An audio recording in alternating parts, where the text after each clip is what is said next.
Wait a minute, I hear something. Dr. Movie! Dr. Movie! Blueberry News! Dr. Movie! Dr. Movie! Yeah!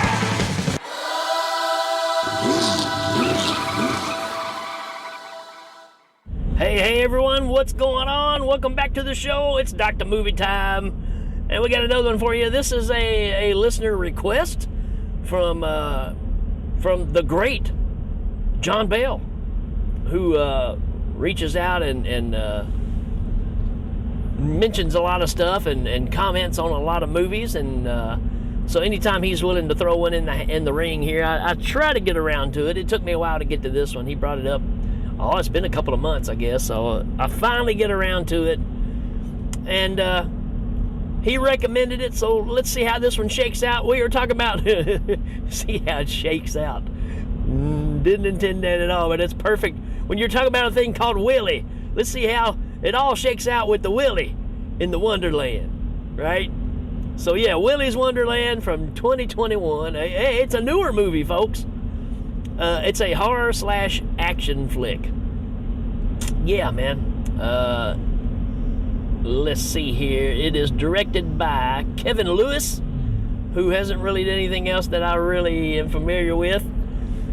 Synopsis says, when his car breaks down, a quiet loner agrees to clean an abandoned family fun center in exchange for repairs. He soon finds himself waging war against the possessed animatronic mascots while trapped inside Willy's Wonderland. So yeah, you've got the whole Five Nights at Freddy's thing that's kind of out there going now. That this director says this has nothing to do with that. I haven't seen Five Nights at Freddy's, but I know that it's kind of the same idea. Maybe I need to watch it too and do a comparison.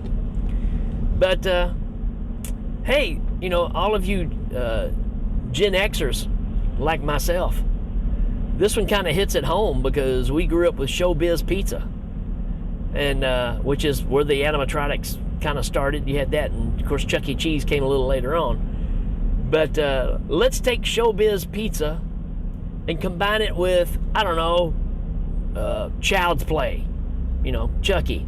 Let's kind of take those storylines and mix it, and then make it like Evil Dead, but with Nicolas Cage.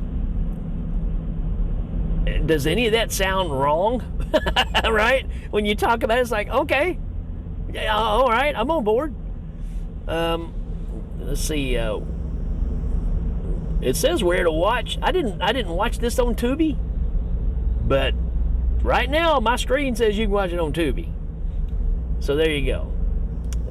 Let's see a why to watch here. Why to watch? Amusing, menacing, and thrilling. Yep, all at the same time. Bloody good action scenes, all really well shot, and the horror atmosphere makes every second palpable. Yeah, okay.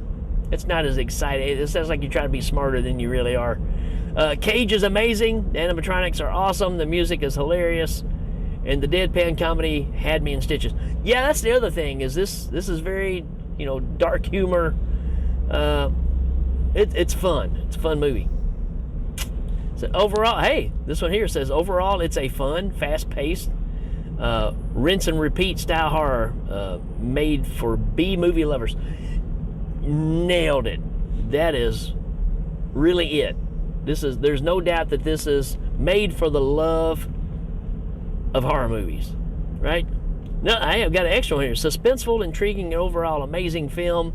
Let's start by saying this film has touched me where so many, I don't know, it cut off from there. I'm kind of worried about this fella. So, do I really need to go through the cast? I mean, for the most part, you got Nicolas Cage. Let's face it. All you got to say is Nicolas Cage going to be fighting some robot animatronic, creatures in a kiddie land. What else you need? That's it, right? Let's just do some names anyways. Nicolas Cage, in case you don't know who he is, You know, Kaylee Cohen. She was in, I don't know, nothing to really bring up. There's several like teen type characters in this. Emily Tosta is one of the main characters as Liv. She was in, I don't see anything. Here we go. Looks like some Spanish flicks. Yep, nothing to talk about. So that's what I was afraid of. For the most part, the only other person I really recognized was the sheriff in this movie, which is Beth Grant, who was in Donnie Darko. She's the what was the sparkle motion? I don't believe you don't believe in the magic of sparkle motion. She's the lady that gets upset with the mom, right? That's what I recognized her from. That's how my brain works. Nobody else to really bring up. I mean, I'm sure these people have popped up in other stuff, but nothing to really talk about. This is it's interesting, right? So Nicolas Cage is driving this nice Camaro, newer model. Car messes up on him. A tow truck comes and picks him up, brings him back into town, takes it to the mechanic. And here's the other thing about Nicolas Cage. He never says a word in this whole movie. So that makes it interesting. And that's probably why he took the role. Well, obviously he took the role because he got paid. But he doesn't say a word. And so, you know, the guy tells him what the cost is going to be. It's like $1,000 to get the parts and get it all back together. And he goes to pay him, and he don't take a card. He only takes cash. There's nowhere to go get cash at an ATM. So he's like, hey, will you be willing to work to pay off this debt? Sure. And this whole thing is a setup, right? Every straggler that comes into town, this is kind of what they do. And they take it to this guy who owns Willy's Wonderland, which used to be the family get-together fun place till bad things started happening there, right? And, yeah, I mean, so Nicolas Cage has to stand here and clean the place up, and it is a disaster. It's supposedly been vacant for a long time, but, you know, there's been multiple people in here week after week, I would say, and these, you know, something's killing these people. And, you know, Nicolas Cage's character lives off of this energy drink that he's got that says punch on it, which is awesome. And the way that he handles everything that's going to happen in this show is he drinks punch and he plays the Willy's Wonderland pinball game, which is hilarious. I mean, he will just literally walk off from anything crazy going on, down him a whole, you know, can of this stuff, play a little pinball, and then come back out and kick some butt. So, you know, it starts off, he's cleaning, but he keeps hearing these voices, and he ends up beating a robot ostrich to death, ripping out the animatronics, right? And this is, and the thing is he goes right back to cleaning like it's nothing, right? He has to bandage himself up from the cuts and stuff. But I love the fact that he never says, screw this. He just passes on as like, that's just part of the job. Then you've got this cast of teens, because you got to have people that's going to get knocked off, right? You get this young lady that saw Nicolas Cage get picked up by the tow truck, and she already knows they're going to take him to Willy's Wonderland, because that's just the way this thing works.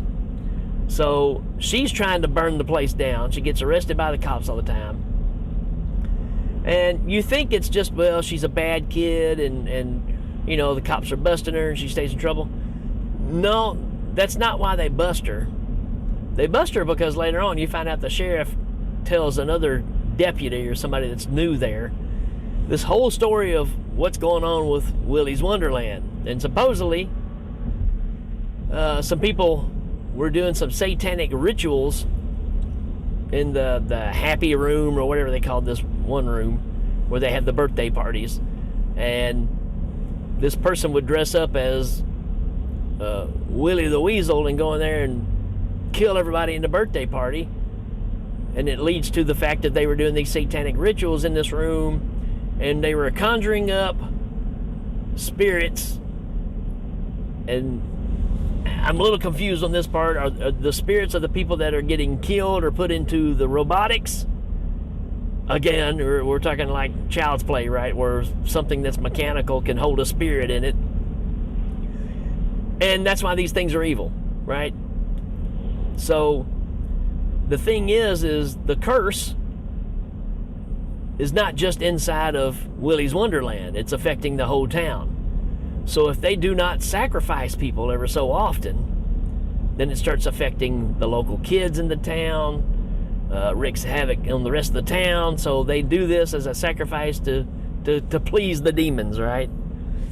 And that's what Nicolas Cage has walked into. And then, like I said, this girl knows this too, and that's why she's trying to burn the place down to end it all. Something's got to break the curse. So that's what this really leads down to. And she's got a group of friends that are going to go try to help her get Nicolas Cage out of there. But he don't really want to get out. He wants to finish this and get his car back. And so from there on, it's just one after the other fighting these robots. Very well done. Nicolas Cage, and John Bell said this, it's Nick Cage being Nick Cage at his best. I kind of have to agree. The fact that he goes back and plays pinball and gets juiced up again and comes back out and he's ready to rock and roll just makes it fun. And he gets splattered all the time when he's fighting these creatures or running into somebody that's getting killed by these things. He gets the old, Bruce Campbell, Sam Raimi blood splatter all over him, and he goes back and puts on a new Willy's Wonderland t-shirt every time it happens. He goes through a stack of them. And it kind of goes from there till, does he make it the rest of the way? Does he make it to the next day? Well, of course he does. But I don't want to ruin what happens at that point. So I really think this is a good place to kind of stop and let you watch this. I recommend this one. I give it a good 3.5 out of 5. I don't know that I'll really revisit it, but I thought it was good. I thought it was entertaining. Who knows? I might check it out again. There's only so much Nick Cage you can take, though, for me, right? I like him in doses, not in repeat. But this is well done. It really taps into the psyche of my age group, because you are combining these elements together into something that, even though we were fascinated, I remember going to Showbiz Pizza and being just amazed, but also you kept your distance, right? It's kind of like clowns or anything like that for other people, that kind of phobia. So yeah, it's a nice twist on all of that, and it's very well done. The movie's a lot of fun. It moves really quick, and yeah, you should definitely check this one out. And let me know what you think. I mean, I know what John thinks already, but you can let me know what you think if you're a fan of this one. And other recommendations that kind of fall in this, because I know we got the Banana Splits, we got the Winnie the Pooh, we got the Five Nights at Freddy's. All these things are basically the same thing. So I guess that's why it's hard for me to break into this, because it's almost that trendy kind of thing. It starts happening, and you're just like, right? That was the beauty of the 80s, is you didn't really have that trend. There was only one Chucky, right? Till Dolly Dearest came out, which was, quite a few years later. But still, it's just that thing of, you didn't get submerged with 15 movies of the same thing. I mean, you got a little repeated with the slashers, the vengeance of the slasher kind of thing. That you know, that kind of got a little crazy, but for the most part, that originality. And for what it's worth, this one's pretty original, based off of what I've seen, because I haven't seen any of the other ones, right? So I know there's a comic book about it, so obviously there's stories that lend in all this, and I know the Five Nights at Freddy's is kind of the same deal. So which came first, the chicken or the egg? I don't know. Did Freddy or Willy come first?